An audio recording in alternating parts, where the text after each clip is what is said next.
আল্লাহ সুবহানাহু তাআলা বলেন, ওয়াকাদা রাব্বুকা আল্লা তা'বুদু ইল্লা ইয়াহু ওয়া বিল ওয়ালিদাইনি ইহসানা।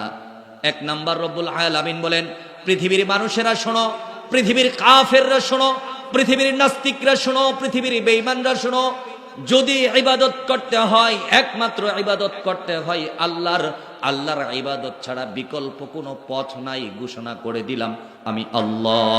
চিৎকার করে বলুন সুবহানাল্লাহ। ওয়া বিল ওয়ালিদাইনি ইহসানা, আমি আল্লাহর ইবাদত করার পরে তোমার উপরে রব্বুল আলামিন সবথেকে বড় যেই বিষয়, ওয়া বিল ওয়ালিদাইনি ইহসানা, তুমি সন্তান হিসেবে পিতামাতার উপরে সদ্ব্যবহার করবা। আমি রব্বুল আলামিন, তুমি সন্তান মুনাফিক হতে পারো, কাফের হতে পারো, বেঈমান হতে পারো, হিন্দু হতে পারো, বৌদ্ধ হতে পারো, খ্রিস্টানও হতে পারো, আমি পৃথিবীর সমস্ত গোলামের জন্য পিতামাতার খেদমত করাকে ফরজ করে দিলাম। আমার ভাইরা, আমি আপনাদেরকে আগেই বলেছি, একজন মানুষ যেরকম সমুদ্রের পানি খেয়ে শেষ করতে পারে না, পিতামাতার খেদমতের ওয়াজ করেও আমি আপনাদেরকে বুঝাইতে পারবো না। আমার সাথে সাথে আওয়াজ দিয়ে জবান খুলে কথা আজকে শুনতে হবে, মন ভরে আমার সাথে কথা বলতে হবে। একটু বুঝে থাকলে বলুন, একটা নামাজ কাফেরের উপরে ফরজ নাকি শুধু মুসলমানের উপরে ফরজ? রোজা এটা কি কোনো কাফেরের উপরে ফরজ নাকি শুধু মুসলমানের উপরে ফরজ? হজ করা, বাইতুল্লাহ শরীফ জিয়ারত করা, এটা কি কোনো হিন্দু বৌদ্ধের উপরে ফরজ নাকি একমাত্র ওয়ানলি ওয়ান শুধুমাত্র মুসলমানের উপর ফরজ করেছেন কে? রব বললেন, পৃথিবীর মানুষেরা শোনো, পৃথিবীর সমস্ত ইবাদত আমি মুসলমানের উপরে ফরজ করে দিলাম, কিন্তু কাফের তুমিও শোনো, তুমিও শোনো। ও নাস্তিক, আমি আল্লাহকে বিশ্বাস করো না, তুমিও শোনো, তুমিও শোনো। ও বৌদ্ধ, তুমি নবী রাসূল পয়গম্বরকে বিশ্বাস করো না, তুমিও শোনো। ওয়াবিল ওয়ালিদাইনি ইহসানা, আমি আল্লাহ গোটা পৃথিবীর সমস্ত ধর্মের মানুষের উপরে তার পিতা মাতার সম্মান করাকে ফরজ করে দিলাম। তাহলে আমাদের এক নম্বর দায়িত্ব হলো পিতা মাতাকে কি করতে হবে? ইহসান করতে হবে, সম্মান করতে হবে। রব্বুল আলামিন বলেন, আল্লাহ সুবহানাহু তাআলা কুরআনুল কারীমের মধ্যে বলেন, ওয়াবিল ওয়ালিদাইনি ইহসানা, সন্তানের এক নম্বর দায়িত্ব হলো পিতামাতার প্রতি সৎ আচরণ করতে হবে। ফরজ করেছেন কে? আল্লাহ সুবহানাহু তাআলা। দুই নম্বর বলেন, ইম্মা ইয়াবলুগান্না ইনদাকাল কিবারা আহাদুহুমা আও কিলাহুমা ফালা তাকুল লাহুমা উফফিন ওয়ালা তানহারহুমা। 2 এবং 3 একসাথে আপনাদেরকে শোনাইতে চাই। রব্বুল আলামিন বলেন, এক নম্বরে হলো আমার সাথে আমার ইবাদত করার পরে তোমার পিতামাতার সাথে সৎ আচরণ করবা। 2 নম্বরে হলো পিতামাতা যদি বার্ধক্যে উপনীত হয়, ঘরের মধ্যে প্রস্রাব করে সকাল থেকে সন্ধ্যা পর্যন্ত, সন্ধ্যা থেকে সকাল পর্যন্ত তোর স্ত্রীকে বকাঝকা করে, তোর সন্তানকে বকাঝকা করে, তোর পিতামাতা যদি তোকে মার দূর করে, আল্লাহ রব্বুল আলামিন বলেন, ফালা তাকুল লাহুমা উফফিউ, উহ শব্দও করতে পারবি না, হুকুম জারি করে দিলাম আমি আল্লাহ। পিতামাতার উপরে সন্তানের 6 হক। 1 নম্বর হক হলো পিতামাতার সাথে সৎ আচরণ করতে হবে। 2 নম্বর হলো পিতামাতা যদি আপনার উপরে চোখ দিয়ে দেখা যায় যে জুলুম হচ্ছে, তারপরেও উফ শব্দ উচ্চারণ করা যাবে। ফালা তাকুল লাহুমা উফফি ওয়ালা তানহারহুমা। রব বলেন, উফ তো করতে পারবাই না, চোখ রাঙাইতে পারবা না, ধমক দিতে পারবা না। ওয়ালা তানহারহুমা ওয়ালা তানহারহুমা ওয়ালা তানহারহুমা, পিতামাতাকে ধমকের সুরে কথাও বলতে পারবা না। বিধান জারি করেছেন কে? পিতামাতার সাথে ধমক দিয়ে কথা বলা যাবে না, ধমক দিয়ে কথা বলা যাবে না। তুমি রাষ্ট্রপতি হতে পারো, প্রধানমন্ত্রী হতে পারো, ইমাম খতিব মুয়াজ্জিন বক্তা হতে পারো, সমাজের সমাজপতি হতে পারো, বাজারের ব্যবসায়ী সমিতির সভাপতি হতে পারো।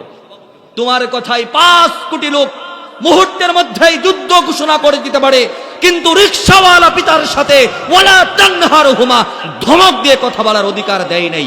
তিনি কে? তিন নম্বরে হলো ওয়ালা তানহারহুমা, পিতামাতা যদি বৃদ্ধ হয়ে যায়, তোমার সাথে যদি রাগ করে ধমক দিয়ে কথা বলে, তোমার সন্তানকে যদি গালিগালাজ করে, তোমার বউকে যদি ঘর থেকে বের করে দেয়, ওয়ালা তানহারহুমা, ধমক দিবি না। আল্লাহ সুবহানাহু ওয়া তাআলা বলেন ওয়াকুল লাহুমা কাওলান কারীমা, ধমক তো দিবি না। ওয়াকুল লাহুমা কাওলান কারীমা, রাগ করে কথাও বলবি না। ওয়াকুল লাহুমা কাওলান কারীমা, যখনই কথা বলবি পৃথিবীর সবটা সম্মান একসাথে মিশায়া পিতা মাতার সামনে মাথা নত করে কথা বলবি। চিৎকার করে বলুন সুবহানাল্লাহ। কাওলান কারীমা, প্রত্যেকটা কথা বলতে হবে সম্মানের সাথে। বাপ মায়ের সাথে প্রত্যেকটা কথা বলতে হবে মর্যাদার সাথে। ও সম্মান আর মর্যাদা কেমন?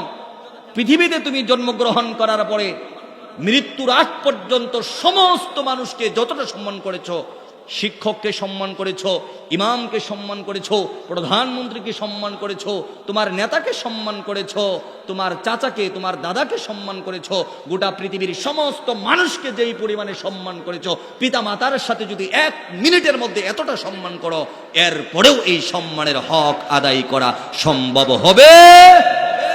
মুহতারাম হাজরিন, ওয়াকুল লাহুমা কাওলান কারীমা। সন্তানের 4 নাম্বার দায়িত্ব হলো পিতামাতার সাথে যখনই কথা বলবে সম্মানের সাথে কথা বলবে। 5 নাম্বার হলো ওয়াখফিদ লাহুমা জানাহাজ যুল্লি মিনার রাহমা, যখন পিতামাতার সাথে কথা বলবা মাথাটাকে একটু ঝুঁকায়া দিয়া, ওয়াখফিদ লাহুমা জানাহাজ যুল্লি মিনার রাহমা।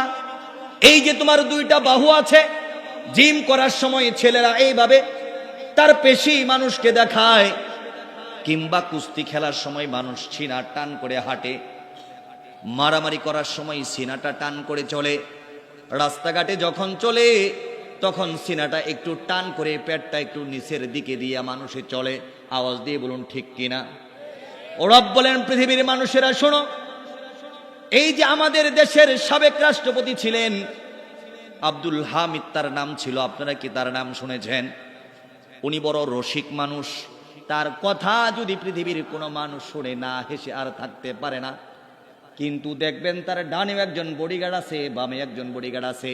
হাসির কথা বলতে বলতে নিজেও হাসে, সব মানুষকেও হাসায়।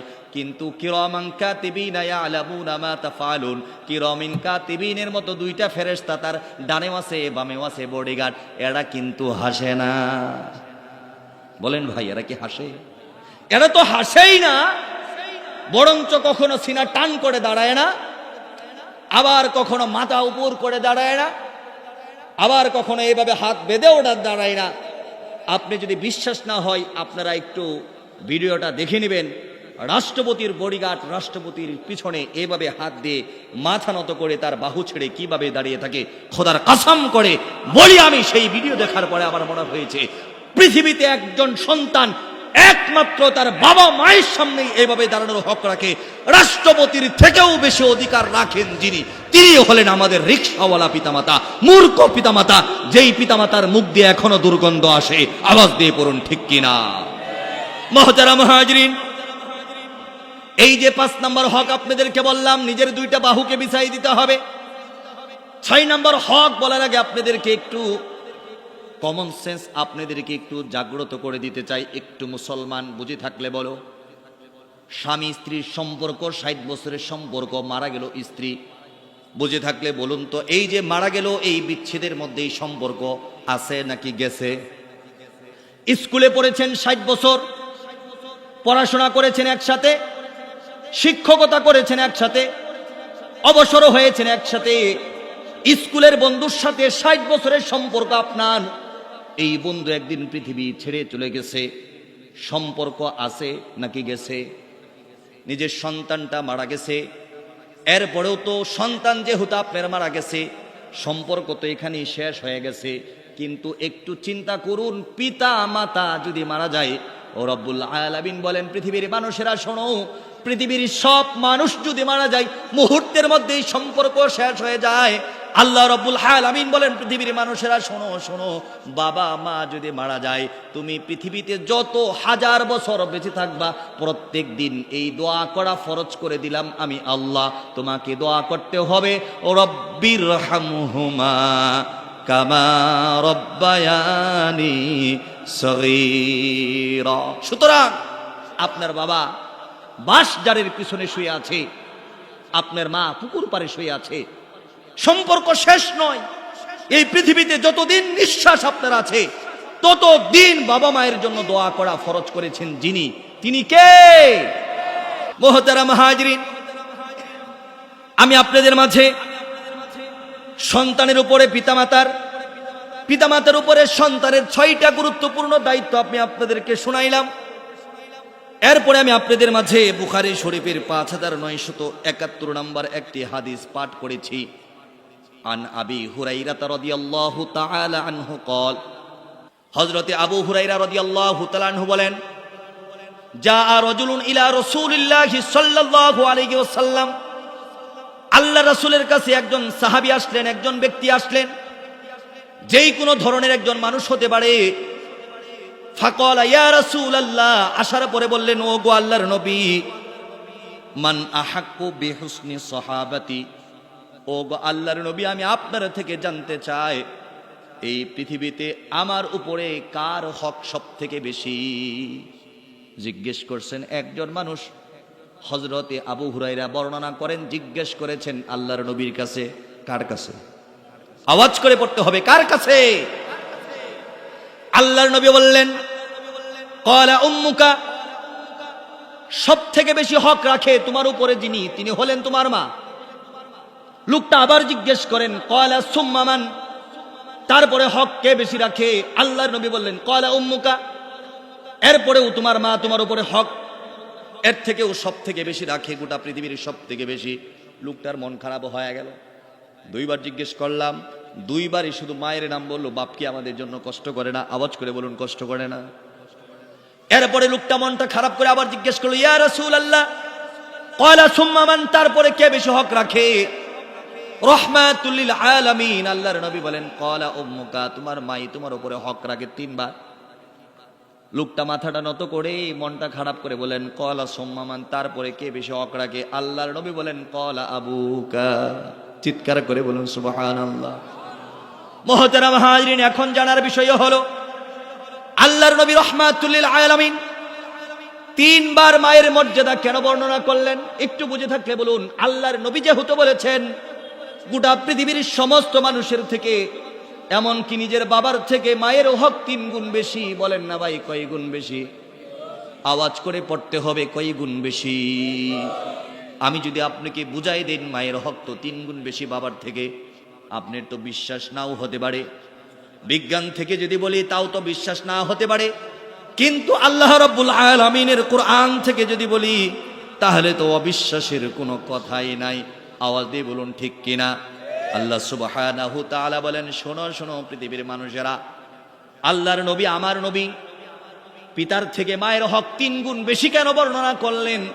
আমি আল্লাহ এর তাফসীর করতে চাই, আমি আল্লাহ এর জবাব দিতে চাই। কারণ মানুষে জবাব দিলে তোমার বুঝে আসতেও পারে, নাও আসতে পারে, তুমি মানতেও পারো, তুমি নাও মানতে পারো। আমি আল্লাহ কুরআনুল কারীমের মধ্যে আয়াত নাজিল করে মায়ের সম্মান বাবার থেকে 3 গুণ বেশি কেন তা বর্ণনা করে দিলাম। চিৎকার করে বলুন সুবহানাল্লাহ। আল্লাহ সুবহানাহু তাআলা সূরা আহকাফের 15 নম্বর আয়াতে বলেন, ওয়াসাইনাল ইনসানা বিওয়ালিদাইহি ইহসানা হামালাতহু উম্মুহু কুরহা ওয়া ওয়াদাআতুহু কুরহা ওয়া হামলুহু ওয়া ফিসালুহু 30 শাহরা। পৃথিবীর মানুষেরা শোনো শোনো, আমার নবী বলেছেন মায়ের গুণ 3বার বেশি। আমি আল্লাহর কুরআনুল কারীমের সূরা আহকাফের 15 নম্বর আয়াতের দিকে তাকাও। আমি আল্লাহ রাব্বুল আলামিন 3টা কারণ বর্ণনা করে দিছি। চিৎকার করে বলুন সুবহানাল্লাহ। 1 নম্বর কারণ হলো ওয়াসাইনাল ইনসানা বিওয়ালিদাইহি ইহসানা হামালাতহু উম্মুহু কুরহা। আমি আল্লাহর ইবাদত তোমাকে এই কারণেই সব থেকে বেশি করতে হবে। এরপরে পিতা মাতার সাথে সৎ আচরণ করতে হবে। কেন করতে হবে শোনো, হামালাতহু উম্মুহু কুরহা, মা তোমাকে কষ্ট করে 10 মাস 10 দিন পেটে ধারণ করে। বুঝে থাকতে বলুন, হামালাতহু উম্মুহু কুরহা, কষ্ট করে তিনি তোমাকে পেটে ধারণ করেছে। এই পৃথিবীতে বাবারা আমাদেরকে অনেক কষ্ট করেছে আমাদের জন্য। আমি তো এমন বাবাও ট্রেনের মধ্যে উঠে দেখেছি মানুষের জুতার দিকে তাকিয়ে থাকে মুচি বাবা। বলেন তো ভাই, আমার বাবা মুচি নয়, আপনার বাবাও তো মুচি নয়, কিন্তু আমাদের সমাজের অনেক বাবা কি আছে না, মুচি জুতা কালি করে। আওয়াজ দিয়ে বলুন ঠিক কিনা? ট্রেনের মধ্যে উঠবেন, দেখবেন শুধু আপনার জুতার দিকে তাকিয়ে থাকে। একটু কি চিন্তা করেছেন? আপনার জুতার দিকে তাকিয়ে থাকে আর বলে স্যার কালি করবেননি, স্যার কালি করবেননি। তার মানে প্রমাণ হয়ে যায় এই বাবা তার সন্তানের জন্য মানুষের জুতা মুছতেও দ্বিধা বোধ করেন না। আল্লাহ সুবহানাহু তাআলা বলেন, বাবা তার সন্তানকে মুচিগিরি করে ইনকাম করে খাওয়াইতে পারে, রিক্সা চালিয়ে খাওয়াইতে পারে, মানুষের পায়ের নিচে নিজের মাথা দিয়া, মানুষের পায়ের নিচে নিজের পিঠ দিয়া টাকা ইনকাম করতে পারে। সদরঘাটের মধ্যে কুলি হইয়া ছোট্ট একটা কাঠের উপর দিয়া 90 কেজি 100 কেজি মাথায় নিয়ে উঠতে পারে। 150 কেজি মোটর সাইকেল পুরুষ তার মাথার মধ্যে নিয়ে রেলের উপরে উঠতে পারে। আল্লাহর কসম করে বলুন তো, আল্লাহ সুবহানাহু তাআলা বলেন মায়ের গুণ এক গুণ কেন বেশি শোনো, হামালাতহু উম্মুহু কুরহা, বাবা মুচিগিরি করে সন্তানকে খাওয়াইতে পারে, সন্তানের জন্য মোটর সাইকেল মাথায় নিয়ে কুলিগিরি করতে পারে, কিন্তু বাবা সন্তানকে পেটে ধারণ করতে পারে না। এই 10 মাস কষ্ট করেন কে? আওয়াজ করে বলুন, 10 মাস কষ্ট করেন কে? আল্লাহ সুবহানাহু তাআলা বলেন, যেহেতু এই 10 মাসের নির্যাতন 10 মাসের কষ্ট একমাত্র মা করে, এই জন্যই আমি আল্লাহ সুবহানাহু তাআলা বাবার থেকে মায়ের মর্যাদা 1 গুণ বাড়াইয়া দিলাম। আমার নবী এই জন্যই প্রথমে বললেন ক্বালা উম্মুকা, ও পৃথিবীর মানুষ শোনো। আমার নবী 2 বারের সময় কেন বললেন ক্বালা উম্মুকা? কারণ হলো আমি রব্বুল আলামিন কোরআনুল কারীমের মধ্যে বলেছি ওয়াদাআতহু কুরহা, এই যে বাবা পৃথিবীতে সন্তানের জন্য কত কষ্ট করে, কত কষ্ট করে। ওয়াদাআতহু কুরহা, কিন্তু সন্তানের মায়ের যখন প্রসব ব্যথা শুরু হয়ে যায়, বাবা প্রবাসে সন্তানের জন্য মরা গাদা টেনে টেনে হেসরায়া হেসরায়া পরিষ্কার করতে পারে, ডাস্টবিন থেকে ময়লা তুলে খাইতে পারে, কিন্তু রব্বুল আলামিন বলেন ওয়াদাআতহু কুরহা, কোন পিতা তার সন্তানকে প্রসব ব্যথার যন্ত্রণা সহ্য করতে পারে না। আওয়াজ দিয়ে বলুন ঠিক কিনা? রব্বুল আলামিন বললেন পৃথিবীর মানুষেরা শোনো, মায়ের গুণ 2 বার কেন বেশি? কারণ মা তো সন্তান পেটে নেয়। 16 বছর বয়সের মেয়েটার বিয়ে হয়েছে। আপনাদের সমাজে কি এমন একটা মেয়েও নাই যে 16 বছরে বিয়ে? আওয়াজ করে পড়তে হবে, 16 বছরে বিয়ে এমন মেয়ে কি নাই? আমরা বাঙালি মানুষ 16 বছর কেন, আমরা তো কখনো কখনো আমাদের মেয়েদেরকে 13 বছরেও বিয়ে দেই। 16 বছর 15 বছর 14 বছর বয়সের মেয়েটা বাচ্চার মা হবে, এমন মা কি আমাদের সমাজের মধ্যে নাই? মায়ের পেটের মধ্যে সন্তান 10 মাস 10 দিন হয়ে গেছে, বাবা বিদেশে চাকরি করে, কিংবা বাবা গার্মেন্টসে চাকরি করে, কিংবা বাবা ড্রাইভার, সকালবেলা ঘর থেকে গাড়ি নিয়ে বের হয়ে গেছে, রাত যখন 1টা বাজে মায়ের প্রসব ব্যথা শুরু হয়ে গেছে। এই মায়ের বয়স মাত্র 14, 15, 16 বছর। ছোট মানুষ, পেটে 4 বছর, পেটে 4 মাস 4 কেজি ওজনের বাচ্চা। এই মায়ের যন্ত্রণা তো আর শেষ হয় না। প্রসব ব্যথা তো মা সহ্য করতে পারে না। বাবাও কাছে নাই, মাও কাছে নাই, দাত্রীও কাছে নাই, ডাক্তারও নাই, নার্সও নাই। রব মায়ের সম্মান কেন বাড়াই দিলেন? মুসলমান ভাইরা একটু শোনো, মা তার 2টা হাত বিছানার মধ্যে শক্ত করে চাপ দিয়ে ধরেছে, জিহ্বাটা 4-6 আঙ্গুল বের করে দিয়া কামড় দিয়া চিৎকার করে রবকে ডাকে আর বলে, রব্বুল কারীম, আমার স্বামী তো আজকে আমার মাথার পাশে নাই, আমার বাবাকেও তো গ্রামে রেখে এসেছি, মাকেও রেখে এসেছি, শ্বশুর শাশুড়িও তো আজকে আমার পাশে নাই, ঢাকা শহরে 10 তলা ফ্ল্যাটের মধ্যে আমি ভাড়া থাকি, আমার তো শরীরের প্রসব ব্যথা শুরু হয়ে গেছে। ও রব্বুল আলামিন 15-16 বছর বয়স আমার প্রথম সন্তান হবে, 4 কেজি ওজনের সন্তান তো আমি জন্ম দিতে পারবো না। ও রব্বুল আলামিন আমার জীবনের বিনিময়ে তুমি আমার সন্তানকে পৃথিবীতে বাঁচায় রাখো। চিৎকার করে বলুন সুবহানাল্লাহ। বলেন মায়ের 1 নাম্বার গুণ হলো মা সন্তানকে 10 মাস পেটে ধারণ করে। মায়ের 2 নাম্বার গুণ হলো এই সন্তান যখন পৃথিবীতে বের হয়, গোটা পৃথিবীর সমস্ত বিজ্ঞান পরীক্ষা করেছে, একজন মানুষের 60টা হাড় যদি একসাথে ভাঙে যতটা ব্যথা অনুভব হয়, মায়ের প্রসব ব্যথার সময় তার থেকে বেশি ব্যথা অনুভব হয়। আওয়াজ দিয়ে বলুন সুবহানাল্লাহ। আল্লাহ সুবহানাহু তাআলা বলেন পৃথিবীর মানুষেরা শোনো, মায়ের 3 নাম্বার মর্যাদার কারণ হলো ওয়া হামলুহু ওয়া ফিসালুহু 30 শাহরা। আমি আল্লাহ রাব্বুল আলামিন মাকে 3 নাম্বার মর্যাদা দিয়েছি, 3 নাম্বার গুণে গুণান্বিত করেছি, বাবার থেকে 3 নাম্বার বেশি মর্যাদা দিয়েছি। কারণ হলো মা এই সন্তানকে 30 মাস পর্যন্ত পেটে ধারণ এবং দুধ পান করায়। গোটা পৃথিবীর বাবা সন্তানের জন্য মুসিগিরি করতে পারে, রাখালগিরি করতে পারে, সুইপার হতে পারে, ডাস্টবিনের ময়লা খাইতে পারে, কিন্তু সন্তানকে দুধ পান করাইতে পারে না। কি বলেন, পারে? পারে ভাইরা আমার, পারে? কোনো দিন সম্ভব না। স্বামী স্ত্রী ঝগড়া রাখছে, লাগার পরে এতদিন পর্যন্ত মেয়েটার সংসারে কোনো ক্ষমতাই ছিল না। সারা দিন সকালবেলা লাথি বেদা খায়া সময় পার হইতো। যেই দিন থেকে বাচ্চা হয়েছে ওই দিন থেকে রাত 12টার সময় জামাইরে থ্রেট দেয়, রাখবি নাইলে জামুগা বাচ্চা ফেলাইতে। বলেন তো ভাই, বলেন আপনার বউ যদি 2 দিন 3 দিন 6 মাসের বাচ্চা রেখে চলে যায়, আপনার ক্ষমতা আছে যে একটু দুধ খাওয়াই দিবেন? ক্ষমতা আছে? ও রব্বুল আলামিন বললেন পৃথিবীর মানুষেরা শোনো, মা প্রসব ব্যথা সহ্য করে, মা পেটের মধ্যে ধারণ করে, মা 2 বছর পর্যন্ত দুধ পান করায়। এই জন্য রব্বুল আলামিন বাবার থেকে আমি মাকে 3 গুণ বেশি মর্যাদা দিয়েছি। দুধ পান করায়, এ কথা বলা খুব সহজ, কিন্তু দুধ পান করানোর ধরন, কি পরিমাণে দুধ আমরা খাই, এটা কি আমরা কখনো খেয়াল করেছি? আজকের বিজ্ঞান বলছে একটা সুস্থ সন্তান মায়ের স্তন থেকে অন্তত দিনে 10 বার দুধ পান করে। কয়বার?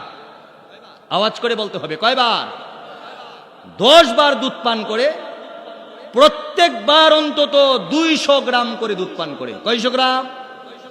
আচ্ছা ভাইয়ের আমার, 10 বার যদি একটা সন্তান তার মায়ের স্তন থেকে দুধ পান করে, প্রত্যেকবার যদি 200 গ্রাম করে দুধ পান করে, তাহলে একটা সুস্থ সন্তান মায়ের স্তন থেকে দিনে 2 কেজি দুধ পান করে। কয় কেজি?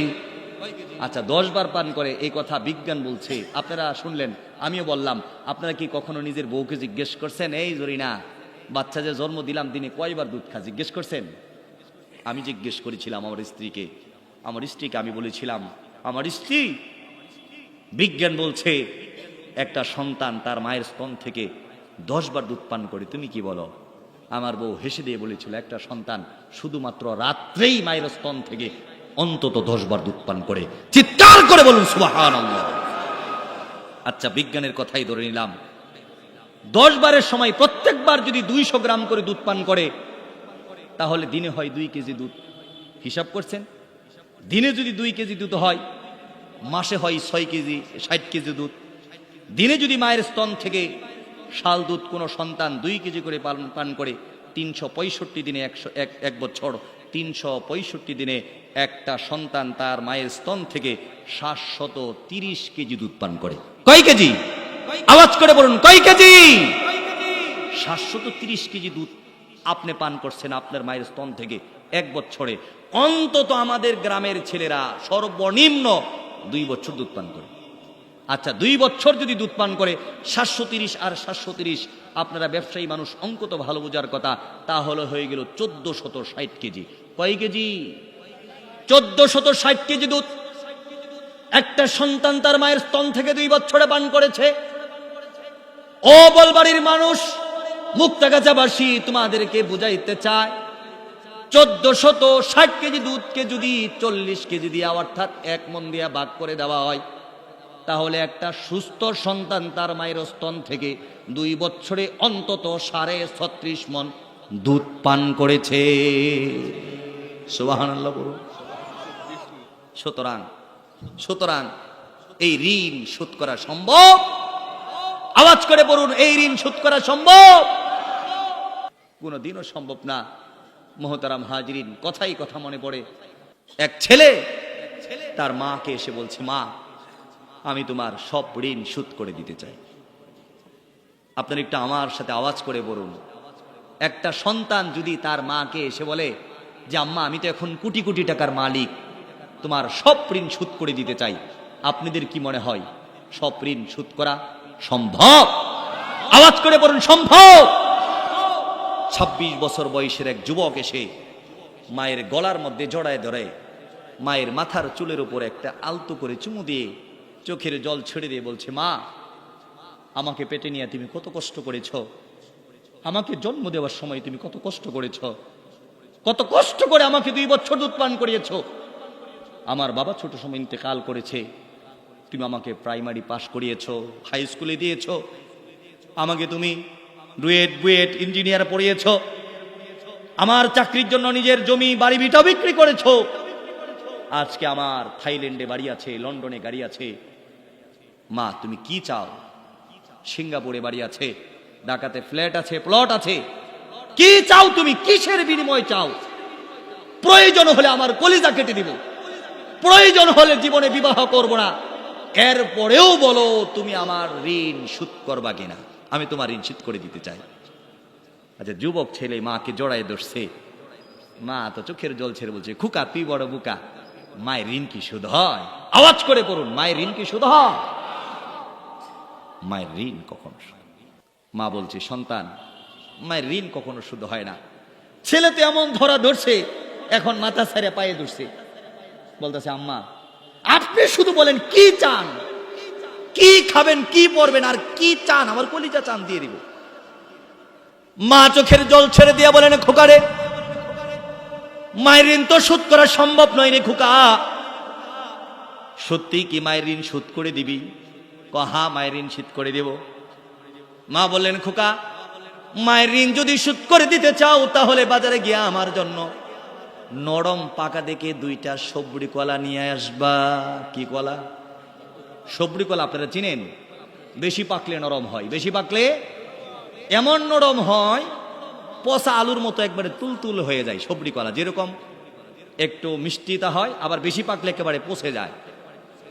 ছেলে চিন্তা করতেছে, এতদিন মনে করছিলাম মা তো আতফাগলা, এখন তো দেখি মা পুরাই গেছে, ঠিক না ভাইরা? ছেলে বললেন, মা এই বুঝি তোমার অন্তরের মধ্যে আছে, থাইল্যান্ডে বাড়ি, লন্ডনে গাড়ি, বসুন্ধরাতে ফ্লট, আর তুমি চাইতেছো দেখি 2 টাকার কলা। যুবক মানুষ, 1000 কোটি টাকার মালিক, হাঁটতে হাঁটতে বাজারে গেছে, লম্বা 2টা কলার ছড়া আর 2 বালতি দুধ আনছে। কাজের মেয়ের হাতে উঠায় দিয়ে বলছেন, কাজের মেয়ে মাকে সারাদিন দুধ দিয়া গোসল করাইবি আর সারাদিন সারা রাত শুধু কলা খাওয়াইবি। মায়ের ঋণ শোধ করে দিতে চায়। রাত যখন 12টা বাজে, ছেলেটা শুয়ে শুয়ে মোবাইল টিপে, মা দরজার মধ্যে ঠুকা দিয়ে বলেন, খোকা আমি তো তোমার কাছে 2টা কলা চাইছিলাম, এত কলা আনলা কেন? আম্মা তোমার ঋণ শোধ করার জন্য আনছি। মা 2টা কলা এনে একেবারেই নরম সন্তানের হাতের মধ্যে উঠাই দিয়ে বলছেন, বাবা আজকে এই কলা 2টা তোর বিছানার পাশে নিয়ে ঘুমাইবি, সকালবেলা আমাকে ফেরত দিবি। সন্তান চিন্তা করতেছে, এতক্ষণ ভাবছিলাম মা পুরা পাগল, এখন তো দেখি পাবনা পাশ করে আইছে আরো আগেই, ঠিক না ভাইরা? সন্তান 2টা কলা বুকের মধ্যে নিয়ে আবারও মোবাইল চালানো শুরু করে দেয়। রাত যখন 2টা বাজে, সন্তানের ঘুম চোখে চলে আসে। সন্তান তখন লাফ দিয়ে উঠে বসে পড়ে, মা তো আমার পাগল নয়, মা তো আমাকে 2 বছর দুধ পান করাইছে, প্রসব ব্যথা সহ্য করেছে, পেটে নিয়েছে, 10 মাস মা আমাকে যত্ন করে রেখেছে, আমি তো নরম কলার মতোই পচা ছিলাম, দুর্বল ছিলাম। আজকে যদি কলা বুকের উপরে রাখি, কলা যদি নষ্ট হয়ে যায়, মায়ের পরীক্ষায় তো আমি ফেল করে দেব না, আজকে ঘুমাবো না। 3টা বাজে বান্ধবীকে ফোন দেয়, বান্ধবী নাম্বার ব্ল্যাক লিস্টে ফালাই দিছে। বন্ধু বান্ধবকে ফোন করে, তোর কি কাম নাই, 3টার সময় ফোন করেস কেন? ঘুমাইতে আজকে হবে না, আজকে সজাগ থাকবো। বুকের উপরে কলা নিয়ে মোবাইল টিপে, কখনো কখনো মোবাইল দাঁতের উপরে লাগে, আবার কখনো কপালের উপরে লাগে। লাফ দিয়ে ঘুমাইতে ঘুমাইতে লাফ দিয়ে জাগ্রত হয়ে যায়। কোন সময় ঘুমায় গেছে নিজেও খবর পায় না। মসজিদের মাইকে আজান হয়ে যায়, আসসালাতু খায়রুম মিনান নাওম। মা এসে দরজার মধ্যে টুকা দিয়া বলে, না খোকা দরজা খোল। ছেলে লাফ দিয়ে উঠছে, যুবক মানুষ। কলা কোথায় পাবে? কলা খুঁজে, কলা তো আর দেখা যায় না। কলা আর পাবে কোথায়? কলা তো বিছনার সাথে একেবারে চ্যাপটা হয়ে পানি হয়ে গেছে। যুবক মানুষ ঘুমাইছে, পাগলের ঘুম, লাফ দিয়ে উঠছে, উইঠা দেখে কলা তো নাই, কলার খোসাও নাই, এমনকি নিজের লুঙ্গিটাও টাইলসের নিচে পড়ে গেছে। লুঙ্গিও গেছে, কলা তো গেছে, খোসাও গেছে, লুঙ্গিও গেছে। খুকা লাফ দিয়ে উঠে লুঙ্গি নিয়ে কোমরের মধ্যে গিয়ে দেয়। দরজা খুলে মায়ের পায়ের পাশে বসে দুইটা হাত দিয়ে মায়ের পা জড়িয়ে ধরে বলেন, মা, থাইল্যান্ডে বাড়ি থাকতে পারে, লন্ডনে গাড়ি থাকতে পারে, ঢাকাতে ফ্ল্যাট থাকতে পারে, মা 24টা ঘন্টা তোমাকে দুধের সমুদ্রে গোসল করাইতে পারি। রব্বুল আলামিন তোমার যে খেদমত আমার উপরে ফরজ করেছে, মা, আমার বুঝার বাকি নাই, সেই খেদমত আমি আদায় করতে পারি না। মুহতারাম হাজরিন, শুধু এইটুকু নয়, আমার সমস্ত ভাষা দিয়ে আমি আপনাকে মায়ের মর্যাদা বুঝাইতে পারবো না। আল্লাহর রাসূলের কাছে একজন সাহাবী আসলেন। আসার পরে বলছেন, ইয়া রাসূলুল্লাহ, ইয়া হাবিবাল্লাহ, আমি তো আমার মায়ের ঋণ শোধ করে দিছি। কি বলছে? আমি আমার মায়ের ঋণ শোধ করে দিছি। আরে ভাই, কথা বুঝেন তো? সাহাবী বলছে, আপনার মতো আমার মতো সাধারণ মানুষ নয়, আল্লাহর নবীর সাহাবী এসে বলছে, ওগো নবী, আমি আমার মায়ের ঋণ শোধ করে দিছি। রাসূল বলেন, সাংঘাতিক ব্যাপার, আমি আমার দুধ মায়ের ঋণ পর্যন্ত শোধ করতে পারলাম না, আর তুমি তোমার জন্মদাত্রী মায়ের ঋণ শোধ করে দিছো, কেমনে সম্ভব? সাহাবী চোখের জল ছেড়ে দিয়ে বলেন, ইয়া রাসূলুল্লাহ, আমার মা বড় বৃদ্ধা, 80 বছর বয়স, তার ওজনেও তার 80 কেজি। 10টা বছর যাবৎ ঘরের মধ্যে প্রস্রাব করে, ঘরের মধ্যে পায়খানা করে। ও গো আল্লাহর নবী, আমার মা একদিন আমাকে কানে কানে বলেন, খোকারে, 80 বছর বয়স, আমার ঘরের মধ্যে প্রস্রাব করি, পায়খানা করি, আমার বড় শখ, আমার বড় আশা, আমি রব্বুল আলামিনের কাবা শরীফটা তওয়াফ করতাম, হজ করতে চাই। এখন তো বিমান আছে, রেলগাড়ি আছে, তখন তো বিমান নাই, রেলগাড়িও নাই। ও গো আল্লাহর নবী, আমার মাকে সাথে সাথেই একটা ঝুড়ির মধ্যে ভরে, ট্রের মধ্যে ভরে 80 কেজি ওজনের মাকে মাথার মধ্যে নেই। 1-2 কিলোমিটার নয়, প্রায় 150 কিলোমিটার দূরে আমার ঘর থেকে কাবা। আমি কাবা শরীফের মধ্যে মাকে মাথার মধ্যে নিয়ে গেলাম। আমার পা ফুলে ফুলে রক্ত বের হয়ে যায়। মরুভূমির মধ্যে, আমার তো জুতাও নাই, আমি গরিব মানুষ। ও গো আল্লাহর নবী, যখন মাকে কাবা শরীফ তওয়াফ করাইয়া দিলাম, আবার যখন মাকে মাথার মধ্যে বড়ে নিজের ঘরের মধ্যে ঢুকাইয়া দিলাম, মা চোখের জল ছেড়ে রবের কাছে হাত তুলে বলেছেন, রব্বুল আলামিন, সন্তানের দাবি তো কখনো শেষ হয় না, কিন্তু আমি মা আমার সন্তানের উপরে এত বেশি খুশি, আমার সন্তানের ঋণ আমি মাফ করে দিছি।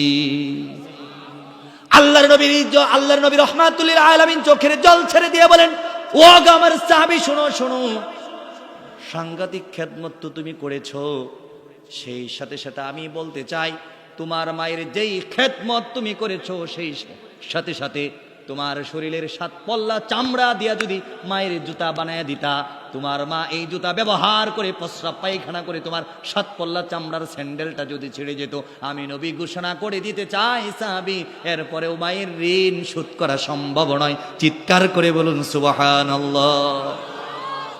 বুঝানোর কোনো ভাষা তো আমার নাই, কোনো ভাষা তো নাই।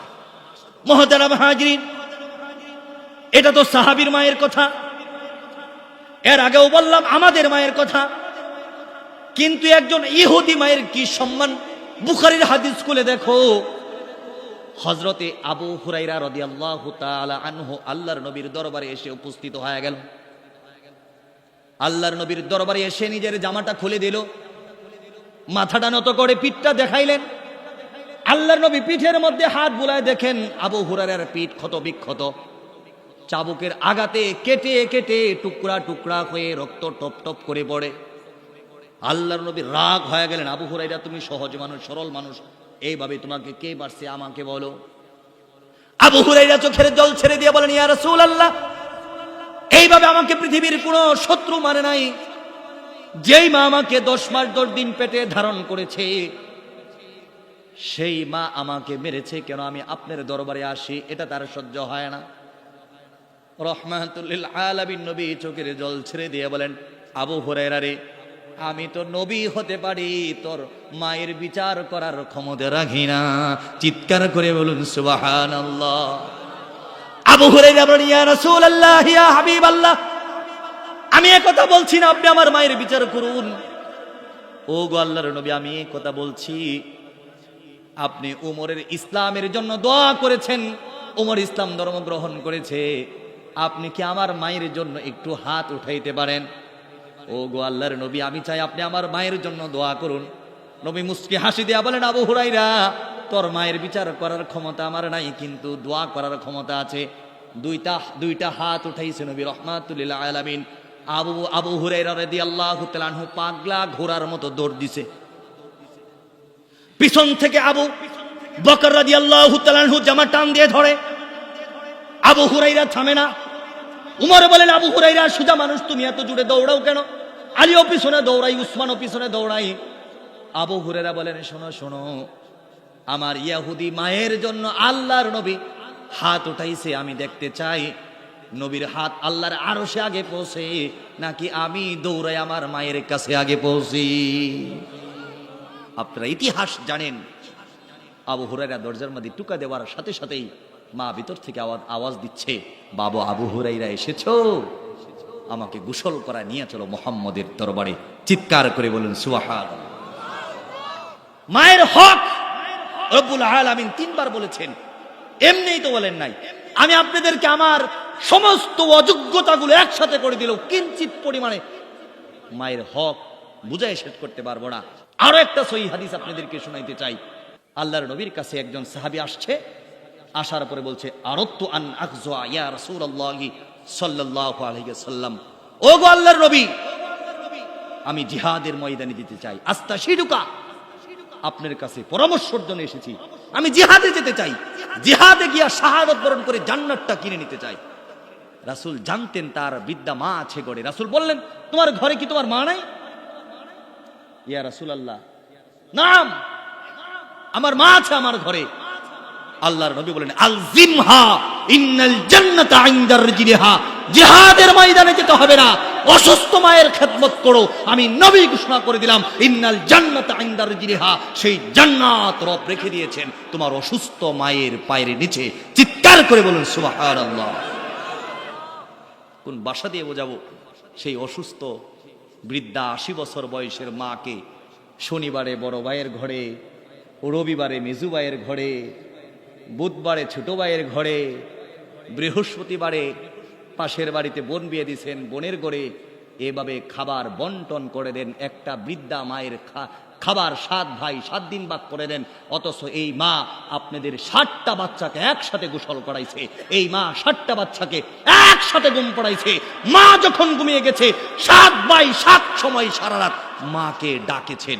কেউ ডেকেছে প্রস্রাব করার জন্য, কেউ ডেকেছে পায়খানায় যাওয়ার জন্য, কেউ তো টিভি দেখে আইসা পুকুর পাড় থেকে ডাকছে, আম্মা ভয় লাগে, আম্মা হারিকেন নিয়ে বের হয়ে যাও, খোদার কসম করে বলুন। আবার কেউ ডেকেছে মায়ের দুধ পান করার জন্য।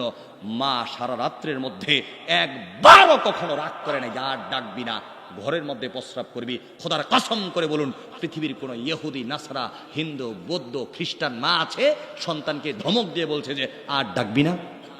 আওয়াজ করে বলতে হবে, এমন কোন মা পৃথিবীতে আছে? কিন্তু এমন জামাই বউয়ের অভাব নাই। বুঝলেন না কথা?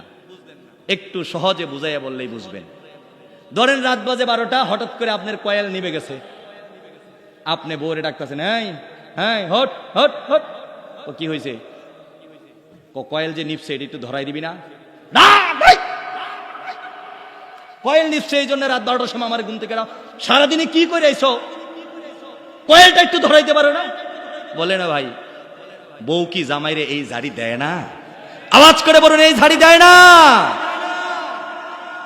রাত্রে গেছেন, মশারি টানাইতে হবে, মশারি এখন আপনি বউ শুয়ে ঘুমায় পড়ছে, আপনি যা মাত্র শুইলেন, আর কইতেছেন এই ময়না, এই সান, এই স্বর্ণ, একটু উইটটা মশারিটা টানাওছে। আর বউ কইতেছে তোমার কোনো আক্কল জ্ঞান আছে? সারা রাত বাচ্চা জ্বালাইছে, রাত 12টার সময় কোন দিকে টাস খেললে আইছো, এখন মশারির একটা কোনা খোলা, এটাও টানাইতে পারো না। খোদার কসম করে বলুন, এই মা স্বামীর জন্য মশারি টানাই দিতে পারে না, স্বামীর জন্য কয়েল ধরাই দিতে পারে না, এমন বেয়াদব মা সন্তানের জন্য সারা রাত প্রয়োজন হলে জাগতে পারে। আওয়াজ দিয়ে বলুন ঠিক কিনা? এই জন্য মায়ের ঋণ শোধ করা যায় না, শোধ করা সম্ভব নয়। মুহতারাম হাজরিন, এতক্ষণ তো মায়ের ঋণের কথা বললাম। অনেক বাবারা বসে আছে, হুজুর আমরা কি সন্তানের জন্য কিছু করি না? আওয়াজ দিয়ে বলুন, আমরা কি সন্তানের জন্য কিছু করি না?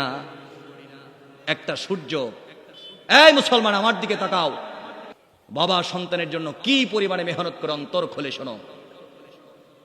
একটা সূর্য ফজরের নামাজের 15-20 মিনিট পরে, আধা ঘন্টা পরে পূব আকাশে উদিত হয়। সূর্য যখন উদিত হয় খুব নরম মেজাজে, ঠান্ডা মেজাজে, একেবারেই হেসে খেলে মনের আনন্দে আস্তে আস্তে উদিত হয়। পেরেশানি নিয়ে উদিত হয় নাকি ঠান্ডা হয়ে উদিত হয়? এই সূর্য বেলা গড়াতে থাকে, ঘামতে থাকে, তাপ ছড়াতে থাকে। কখনো কখনো কোনো কোনো দেশে 60 ডিগ্রি সেলসিয়াস তাপমাত্রাও ছড়াই জমিন থেকে 13 কোটি উপরে। এত উপরে সূর্য, বিশাল তাপ ছড়াচ্ছে জমিনে। তাহলে উপরের অবস্থা কি? আবার সন্ধ্যাবেলা ক্লান্ত হয়ে সূর্য আস্তে আস্তে আস্তে আস্তে ঢলে পড়ে পশ্চিম আকাশে। একটু খেয়াল করে দেখো, আমি তো সন্তান আমার বাবাকে দেখেছি, ঘুম থেকে জাগ্রত হয়ে কখনো বাবাকে দেখতাম না, চলে গেছে তার কাজে।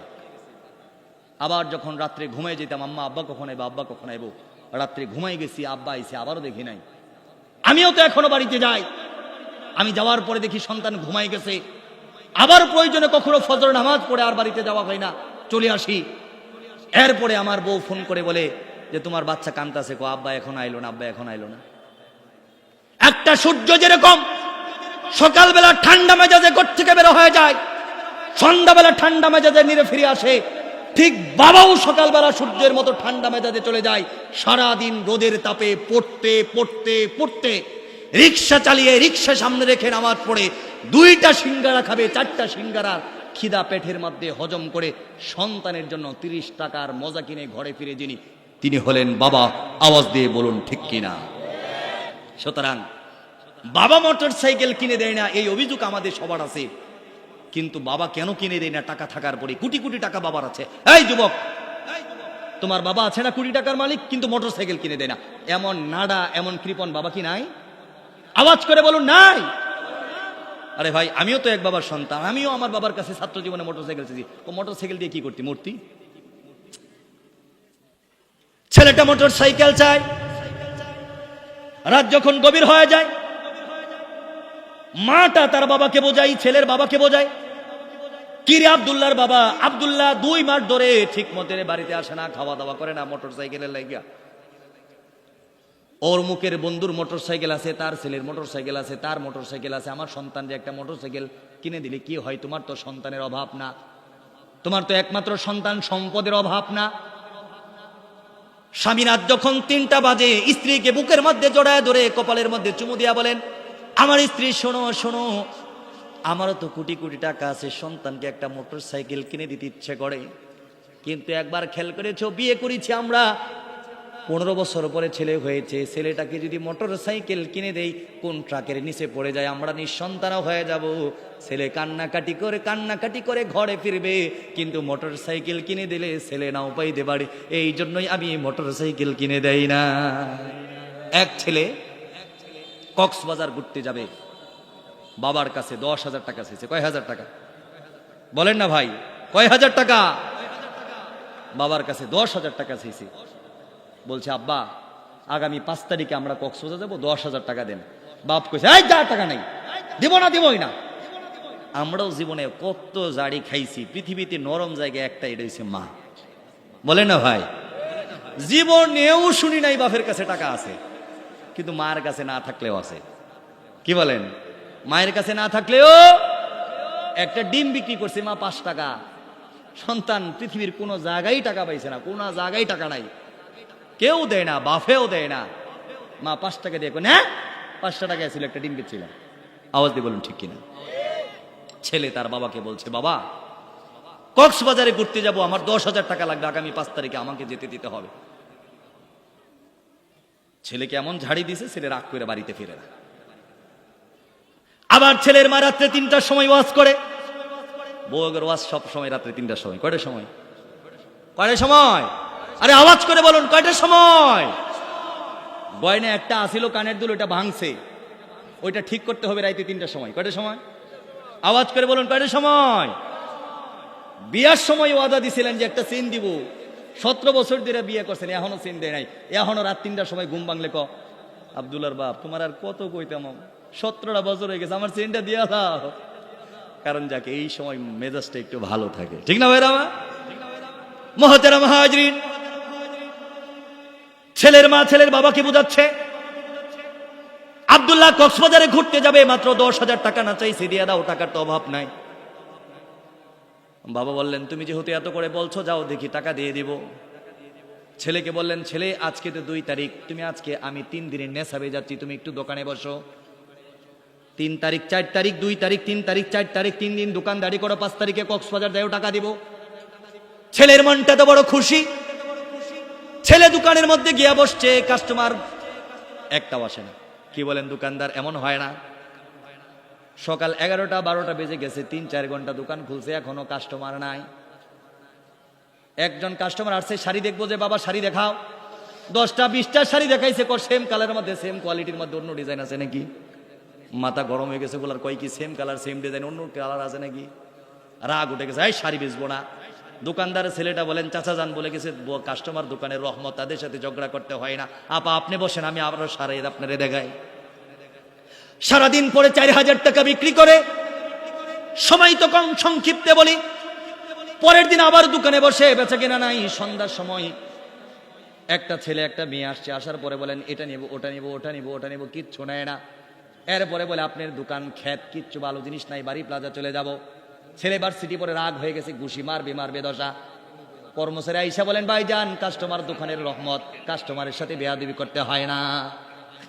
3 দিন হয়ে গেছে, 3য় দিনের মধ্যে একজনে 500 টাকার ভাঙতি নাই, একজনে 100 টাকার নোটের ভাঙতি নাই।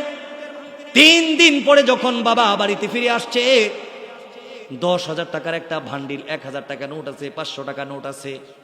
জুতা বিক্রি করছে, কোন টাকার ওই টাকাও আছে, কোন টাকা ভাঙতি দিছে ওই টাকাও আছে। শাড়ি বিক্রি করার সময় একটা 200 টাকা নোট ছিল বাস করা, ও টাকাও দিছে, একটা কস্টিপ করা টাকা ও টাকাও দিছে।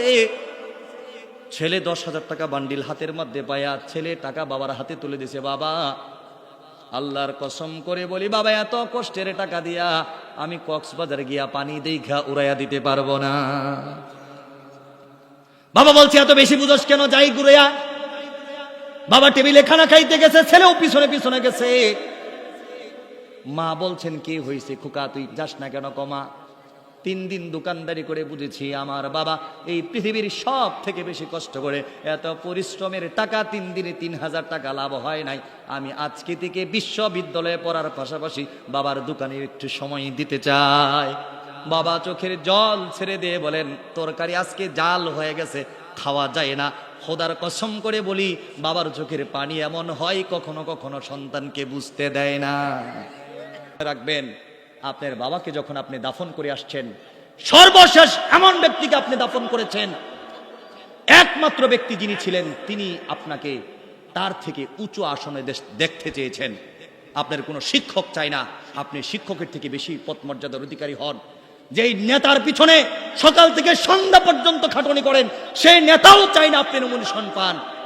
খোদার কসম করে বলুন, আপনার ভাইও চাই না আপনি তার থেকে বেশি ইনকাম করুন, আপনার বাতিজাও চাই না তার ছেলের থেকে আপনার ছেলে বেশি মেধাবী হোক। কিন্তু একমাত্র বাবা চেয়েছে, আমি যেহেতু মাওলানা হয়েছি, আমার ছেলেটা মুফতি হোক, আমি যেহেতু MBBS ডাক্তার হয়েছি, আমার ছেলেটা আরো বিদেশ থেকে পড়াশোনা করে আসুক।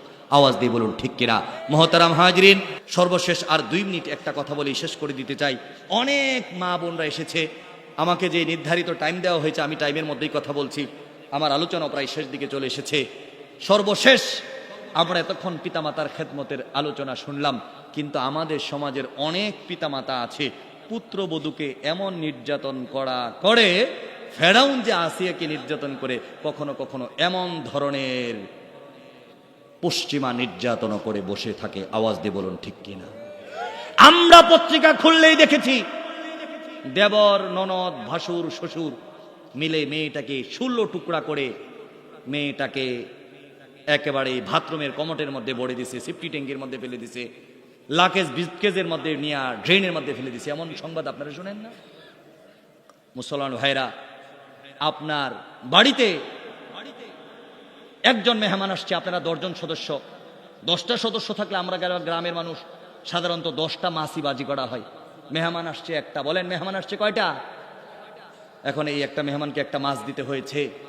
আপনি একটা মাছ খেয়েছেন, আপনার বাবাও খেয়েছে, আপনার ছেলেও খেয়েছে, আপনার কাজের লোকটাও একটা মাছ খেয়েছে, একমাত্র একটা মাছ কম পড়েছে, সেটা হলো আপনার বউ বা আপনার পুত্রের বউ। আওয়াজ দিয়ে বলুন ঠিক কিনা? আয-যুলমু যুলমাতুন ইয়াউমাল কিয়ামা। নিজের স্ত্রী হোক, নিজের পুত্রবধূ হোক, এভাবে যদি তাদেরকেও নির্যাতন করা হয় প্রতিনিয়ত, এই জুলুম কিয়ামতের মধ্যে অন্ধকার ধারণ করবে। এই জুলুম আপনাকে জাহান্নামে নেওয়ার জন্য যথেষ্ট হবে। আওয়াজ দিয়ে বলুন নাউযুবিল্লাহ। পরিসমাপ্তির কথা বলে যাই মুহতারাম হাজরিন, সেটা হলো আমাদের সমাজের স্বামীরা স্ত্রীকে তো শান্তি দেয় না, তো দেয় না, জীবনে কখনো ভালো ব্যবহারও করে না। কিন্তু আমরা যদি রাসূলুল্লাহ সাল্লাল্লাহু আলাইহি ওয়াসাল্লামের 4টা রোমান্টিক সুন্নাহ, কয়টা বলেন কয়টা? হাতের আওয়াজ শেষ ওয়াজ, হাতটা একটু উপর দিকে উঠান। কয়টা সুন্নত? ওই যে 5 আঙ্গুল উড়েছে অনেকে, 1 আঙ্গুল কমাইছে। সুন্নত কয়টা? পৃথিবীর মানুষেরা শোনো, আম্মা জান আয়েশা বলেন, আমার রাসূলের শত শত সুন্নতের মধ্যে কোন মানুষ যদি এই 4টা সুন্নতের উপরে আমল করে, সেই স্ত্রী তার স্বামীকে পাগলের মতো ভালোবাসবে।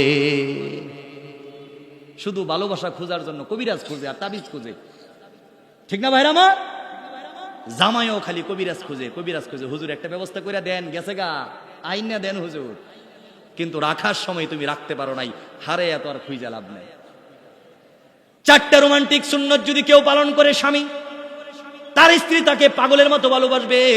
আম্মা জান আয়েশা বলেন, আমার নবী রাহমাতুল লিল আলামিন, আমার স্বামী যতক্ষণ ঘরের মধ্যে শুয়ে থাকতেন, উনি যদি কোরআন তেলাওয়াত করতেন, আমার উরুর উপরে মাথা রাইখা কোরআন তেলাওয়াত করতেন।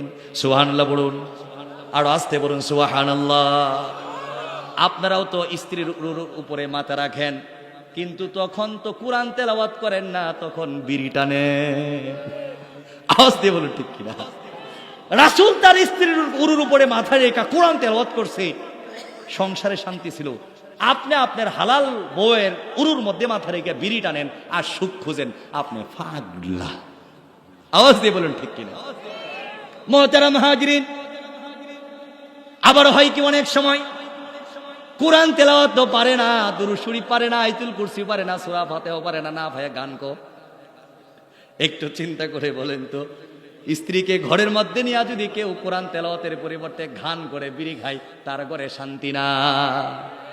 আম্মা জান আয়েশা বলেন, পৃথিবীর মানুষেরা শোনো, রহমতের নবী যখন আমার ঘরের মধ্যে প্রবেশ করতেন, সব সময় আগে সালাম দিতেন। ঘরে প্রবেশ করার সাথে সাথে আমার চুলের মুঠিটা একটু উপর দিকে উঠায়া তার 2টা বিজার ঠোঁট দিয়ে আমার কপালের মধ্যে চুমু দিতেন। রহমাতুল লিল আলামিন নবী যখন ঘর থেকে বের হয়ে মসজিদে যেতেন, আমার কপালের মধ্যে চুমু দিতেন। আল্লাহর কসম করে বলুন তো, এই যে মাহফিলে আসছেন, স্ত্রীর কপালের মধ্যে একটা চুমু দিয়া যদি আসেন, যায়াও যদি একটা চুমু দেন, সারা রাত আপনার স্ত্রী কারেন্ট গেলে গা বাতাস দেব নাকি দেব না? মুহতারাম হাজরিন, আম্মা জান আয়েশা বলেন, রাত যখন গভীর হয়ে যায়, আমার যখন মন খারাপ হয়ে যায়, আমার স্বামী বলেন, আয়েশা চলো তো দেখি পূর্ণিমার আকাশের চাঁদ ওঠে, আজকে মাঠের মধ্যে যাই, 2 জনে দৌড় প্রতিযোগিতা দেই।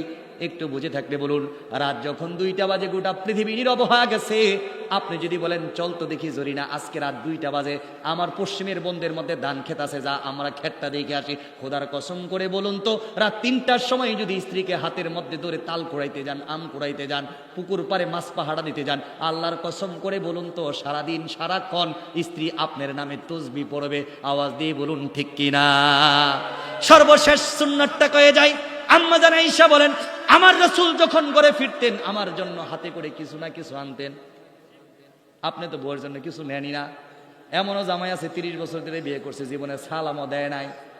একটু চিন্তা করে দেখেন, 10 টাকার বাদাম কিনছেন, খাইতে খাইতে সবগুলা নিজের পেটের মধ্যে দিছেন, ঘরের মধ্যে যায় পকেটের কোণার মধ্যে 2টা পাইছেন, 2টা নিয়ে যদি কোন যে তোমার লাগে বাদাম আনছি গিফট 2টা, খোদার কসম করে বলুন 2টা বাদামের দাম 10 পয়সাও হতে পারে না। কিন্তু আপনার স্ত্রী আপনার জন্য অকাতরে জীবনটা বিলাই দিতে পারে কি পারে না? একটা গোলাপ ফুলের দাম 10 টাকা, অনেক তো দাম না? বাজার থেকে একটা 10 টাকার গোলাপ পাই না, বউ দরজা খুলছে হাত পিছনে, যদি বলেন পাগলি তোর লাগে একটা জিনিস আনছি, কি জিনিস আনছো? একটা গোলাপ ফুল নিয়ে কানের মধ্যে গুঞ্জে দিয়েছেন, খোদার কসম করে বলুন এই বউটা আপনার জন্য জীবন দিতে রাজি হবে কি হবে না? আপনার কোটি কোটি টাকা আছে, নিজেও সিদ্ধান্ত নিছেন জীবনে কোনোদিন বউরে স্বর্ণের জিনিস কিনে দিব না, কিনে দিব না, কিনে দিব না। কিন্তু বউ যখনই চাই তখনই করেন যে চিন্তা তো করি। আপনি উমরাতে গেছেন, আপনার টাকা আছে তাও কিনেন নাই, একটা ইমিটেশনের আংটি আনছেন, এরপরও কইছেন কত চেষ্টা করছি তোমার জন্য টাকা মিলে না, একটা আংটি আনছি ইমিটেশন, রাগ করো না ময়না। খোদার কসম করে বলুন তো এই স্ত্রীর কাছে 10 টাকার ইমিটেশনের আংটিটা হীরার আংটির থেকেও দামি। মহতারাম হাজরিন, আপনারা মনোমুগ্ধকর অবস্থায় আমার প্রায় 1.5 ঘন্টা আলোচনা শুনেছেন। আমি আপনাদের প্রতি চিরকৃতজ্ঞ। আপনারা ভালো থাকুন, সুস্থ থাকুন। সর্বশেষ কথা, আজকে যে পিতামাতার হক সম্পর্কে আলোচনা করেছি, আমরা যেন আমাদের জীবনের সবটুকু মেহনত সময় দিয়ে আমরা যেন পিতামাতাকে সন্তুষ্ট করতে পারি। পিতামাতার সন্তুষ্টের সাথে রবের সন্তুষ্ট নিহিত রয়েছে। আল্লাহ রাব্বুল আলামিন আমাদের উপরে সন্তুষ্ট হন, আমাদের পিতামাতা আমাদের উপরে সন্তুষ্ট হন। ওমা আলাইনা ইল্লাল বালাগ ওয়া আখিরু দাওয়ানা আনিল হামদুলিল্লাহি রাব্বিল আলামিন। আসসালামু আলাইকুম ওয়া রাহমাতুল্লাহি ওয়া বারাকাতুহু।